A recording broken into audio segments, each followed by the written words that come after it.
We all know that companies can have a big impact on people's lives. That impact can be good. That impact can also be bad. But no matter what, do companies have a responsibility to avoid hurting people? Yes. Since 2011, companies, NGOs, and governments have backed a global standard about businesses' responsibility to respect human rights. The United Nations Guiding Principles on Business and Human Rights. The guiding principles are a critical but challenging standard to implement, especially in our interconnected global marketplace. Take one of these companies. Their products are designed by employees in the US, Europe, or Japan.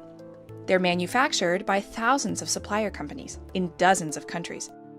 Each one of these suppliers, in turn, has their own suppliers, doing everything from refining metals to molding plastics to packing products into shipping containers. Let's do the math about the people who can be impacted, in a good or bad way, by one of these companies' activities. That is a lot of people. How can a company respect all these people's human rights while still running its business?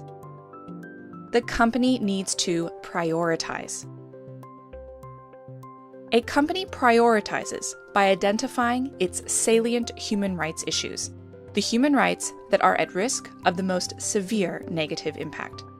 That does not mean companies don't take action on other human rights issues, but it does mean they address the most salient human rights issues first. So how does a company identify its salient human rights issues? There are 3 factors to consider. Factor 1 is scale. This means the gravity of the human rights impact.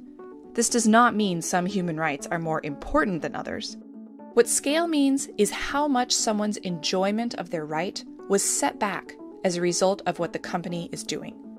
The worse the impact, the greater the scale. For example, in its 2015 report using the UN Guiding Principles reporting framework, Unilever identified forced labor as a salient human rights issue and provided detail about the scale of the impact. In its report, Unilever noted that migrant workers in particular high-risk industries are known to sometimes be sold into slavery, a grave impact of great scale. Factor 2 to determine a salient issue is scope. This means the number of people who are or could experience the negative impact on their human rights.